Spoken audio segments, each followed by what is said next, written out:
അല്ലേ? ആ വ്യവസ്ഥയിലേക്ക് നമ്മൾ വന്നു കഴിഞ്ഞില്ലേ? അപ്പൊ വിദ്യാഭ്യാസത്തിന്റെ രീതി ഈ കാര്യങ്ങളെല്ലാം നിങ്ങൾ തിരിച്ചറിഞ്ഞ് അതിന് ഒരു സമ്പുഷ്ടീകരണം നൽകണം. നിങ്ങളുടെ വിദ്യാഭ്യാസത്തെ പരിപോഷിപ്പിക്കുന്ന ഒന്നാണ് വിദ്യാഭ്യാസം തന്നെയാണ് NSS.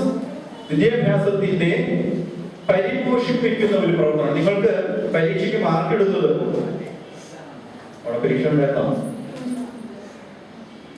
എല്ലാം വീഡിയോ CTE എന്ന് കേട്ടിട്ടുണ്ടോ? ഇല്ല. CTE എന്ന് കേട്ടിട്ടില്ല. T മാർക്ക് കേട്ടിട്ടുണ്ടോ? C മാർക്ക് കേട്ടിട്ടുണ്ടോ? എന്താ C മാർക്ക് എന്ന് പറഞ്ഞാൽ? സംഭവം അറിയാം. കണ്ടിന്യൂസ് ഇവാലുവേഷൻ, നിരന്തര മൂല്യനിർണ്ണയം. നിങ്ങൾ ആ ക്ലാസ്സിൽ വന്ന അന്ന് മുതൽ സാർമാർ നിങ്ങൾ നിരീക്ഷിക്കും. ഇവൻ പശുവാണോ, ഇവൾ പശുവാണോ, എന്നാൽ ഇവന് മാർക്ക് കുറച്ചില്ല. ഇതാണ് C ആണോ? പിന്നെയോ ആ വിഷയവുമായി ബന്ധപ്പെട്ട ഏതെങ്കിലും ഒരു പഠന പ്രവർത്തനത്തിൽ, അതല്ലേ ഒരു പ്രവർത്തനമല്ല, ഒത്തിരി പ്രവർത്തനങ്ങളുണ്ട്. ഈ പ്രവർത്തനങ്ങളെ നിങ്ങൾ എങ്ങനെ കാര്യക്ഷമമായി ആ പഠന പ്രവർത്തനങ്ങൾ ഉപയോഗിച്ചു, ആ പ്രവർത്തനങ്ങൾ ചെയ്തു, ഇതിന്റെ വിലയിരുത്തലാണ് C എന്ന് പറയുന്നത്. 10ാം ക്ലാസ്സിലുള്ള പോലെ അല്ല കേട്ടോ. 10ാം ക്ലാസ്സിൽ നിങ്ങൾക്ക് C മാർക്ക് കൂടുതൽ കിട്ടി, G മാർക്ക് കുറച്ച് കിട്ടിയാലും കുഴപ്പമില്ല, ജയിച്ചു പോകാം. രണ്ടും കൂടി കൂട്ടി ജയിച്ചാൽ മതി. +1 ആ കഥ മാറി. Gക്ക് 30% മാർക്കുണ്ടെങ്കിലേ നിങ്ങൾ ജയിക്കൂ, C എത്ര കിട്ടിയാലും. എന്തായാലും C എന്ന് പറയുന്നത് പഠനത്തിന്റെ ഒരു ഭാഗം തന്നെയാണ്, പഠനത്തെ സമ്പുഷ്ടീകരിക്കുന്ന പ്രവർത്തനമാണ്. NSS ഈ പറഞ്ഞതുപോലെ തന്നെ അതൊരു വിദ്യാഭ്യാസ പ്രവർത്തനമാണ്, വിദ്യാഭ്യാസത്തെ സമ്പുഷ്ടീകരിക്കുന്ന പ്രവർത്തനമാണ്. നിർത്താറായോ? നിർത്താന്റെ അപ്പത്തിലൊരു നിലവിളിച്ചോളം കിട്ടാം. NSS വിദ്യാർത്ഥി കേന്ദ്രീകൃതമായ പദ്ധതി, ഒരു പ്രവർത്തനം. സാർമാർക്ക് ചെയ്യാനുള്ള കാര്യമാണ്. നമുക്കൊരു പച്ചക്കറിത്തോട്ടം നട്ടുണ്ടാക്കാം, എന്നിട്ട് അതിന്റെ ആദായം മുഴുവൻ എനിക്ക് എന്നിരിക്കും, ഞങ്ങൾ കൊണ്ടുപോയിക്കൊള്ളാം. സർക്കാർ എങ്ങനെയാണോ പച്ചക്കറിത്തോട്ടം ഉണ്ടാക്കിയോ? സർക്കാരാണോ ഉണ്ടായത്? പിന്നീട് ഉണ്ടായി ആരോ പോയി ആണോ? അതുപോലെ അറിയാൻ പാടില്ല. ഞാൻ ഹയർ സെക്കൻഡറി സ്കൂളിൽ ലോകത്ത് ഞങ്ങൾ നല്ലൊരു കുറെ കാർഷിക പ്രവർത്തനങ്ങൾ ചെയ്തു. ഇപ്പൊ ചെയ്തുകൊണ്ടിരിക്കുന്ന തുടർച്ചയായി നടക്കുന്ന ഒരു പ്രവർത്തനമാണ് കദളീവനം എന്നാണ് ഞങ്ങളുടെ വാഴത്തോട്ടത്തിന് പറയുന്ന പേര്. 800-ലധികം വാഴ ഞങ്ങളുണ്ട്. ഞങ്ങളല്ല, വോളണ്ടിയേഴ്സ്. 800-ലധികം വാഴ, പലതരത്തിലുള്ള വാഴ. ഏത്തവാഴയുണ്ട്, ഞാലിപ്പൂരുണ്ട്, പൂവനുണ്ട്, റോബസ്റ്റയുണ്ട്, ചോരപ്പൂരുണ്ട്, കദളിവാഴയുണ്ട്, പാളയപ്പഴുണ്ട്, പലതരത്തിലുള്ള വാഴകളുണ്ട്. ഈ വാഴകൾ ഒരു വോളണ്ടിയർക്ക് 8 വാഴ എന്നുള്ള നിലയ്ക്കാണ്. ഞങ്ങൾ വിശാലമായ ഒരു പറമ്പ് റെഡിയാക്കി അതിൽ വാഴ നട്ടു.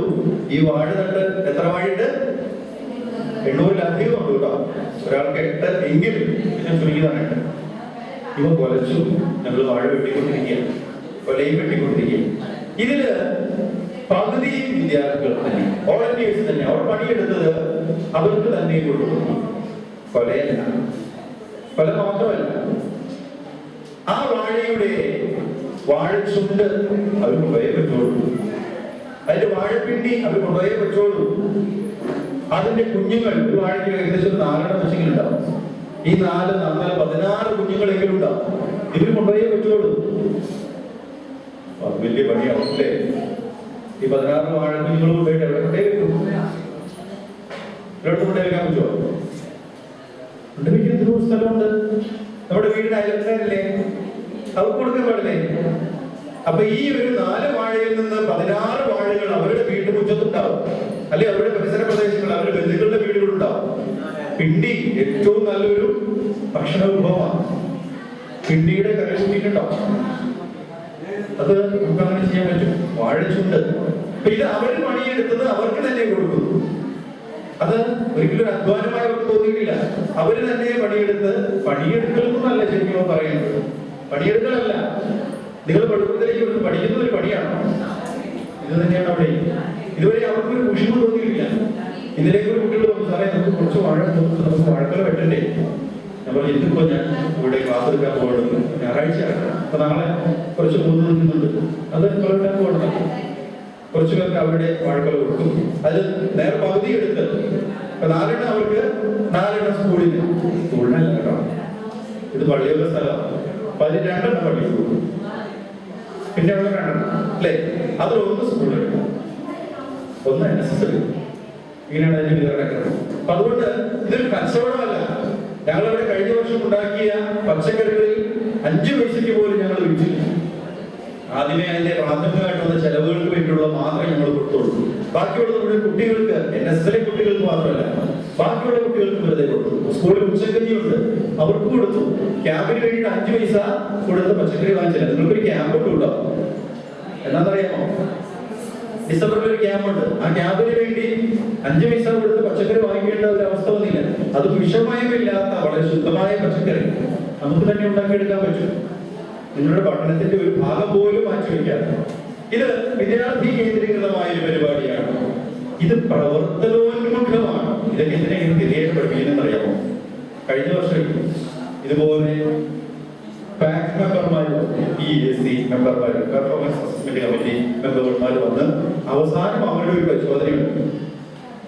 അവസാനത്തെ പരിശോധന എന്ന് പറയുന്നത് പോലെ അത് പരിശോധിക്കുന്നത് ഞങ്ങളല്ല. അവരോട് ചോദിച്ചറിയാം. അല്ല, നിങ്ങൾക്ക് അറിയാൻ പറ്റുമല്ലോ. കഴിഞ്ഞ വർഷം തൃശ്ശൂർ ജില്ലയിൽ നിന്നാണ് ഇവിടെ പരിശോധനയ്ക്ക് ഇൻസ്പെക്ഷൻ വന്നത്. അവർ വന്നിട്ട് ഞങ്ങളുടെ സ്കൂളിൽ ഒരു ടീച്ചറാണ്, ലേഡി ടീച്ചർ. ആ ടീച്ചറോട് കുറെ ചോദ്യങ്ങൾ ചോദിച്ചു കുട്ടികളോട്. എന്താണ് NSSന്റെ പ്രത്യേകത എന്താ, അതിന്റെ മോട്ടോ എന്താണ്, അതിന്റെ കൈയിടിയുടെ അർത്ഥം എന്താണ്, ഈ കാര്യങ്ങളൊക്കെ ചോദിച്ചു. അപ്പൊ മറുപടി പറയണ്ടേ? അല്ലേ? ഉത്തരം പറയണ്ടേ? അതിന് വേണ്ടിയിട്ടാണോ ഇതിലേക്ക് എഴുതി തയ്യാറാക്കി പറഞ്ഞാൽ ഇപ്പൊ കുറെ കാര്യങ്ങൾ പറഞ്ഞാൽ മതിയായിരുന്നു. ഈ കാര്യങ്ങൾ കൂടി നിങ്ങൾ അറിഞ്ഞിരിക്കേണ്ടതുകൊണ്ട് ഇങ്ങനെ പറഞ്ഞത് മാത്രമേ. ഇത് പ്രവർത്തനോന്മുഖമാണ്, പ്രക്രിയാനുസരണം എന്ന് പറയും. നിങ്ങൾ പ്രവർത്തിക്കേണ്ടത് വെറുതെ കാണാപ്പാടം പഠിക്കേണ്ടതായ കുറെ കാര്യങ്ങളല്ല. സയൻസ് പഠിക്കുന്നവരുണ്ട്, കൊമേഴ്സ് പഠിക്കുന്നവരുണ്ട്, ഹ്യൂമാനിറ്റീസ് പഠിക്കുന്നവരുണ്ട്. ഏത് ബാച്ച് പഠിച്ചാലും പോലും ആ പഠിക്കുന്ന കാര്യങ്ങളുടെ കാര്യം ആലോചിച്ചിട്ടുണ്ടോ? ഒരു വർഷം ഹയർ സെക്കൻഡറി മേഖലകൾ ഏതാണ്ട് 5 ലക്ഷം കുട്ടികൾ കേരളത്തിൽ പുറത്തിറങ്ങുന്നു, പഠിച്ചിട്ട് പുറത്തിറങ്ങുന്നുണ്ട്. ഉണ്ടോ? ഏകദേശം 5 ലക്ഷത്തോളം പേർ ഹയർ സെക്കൻഡറി +2 കഴിഞ്ഞ് വിജയിച്ച് പുറത്തിറങ്ങുന്നുണ്ട്. അതിൽ 3 ലക്ഷം പേരും സയൻസ് ബാച്ചുകാരാണ്. ഈ സയൻസ് ബാച്ചുകാരുടെ ഒരു പ്രത്യേകത, അവര് സയൻസ് പഠിക്കും.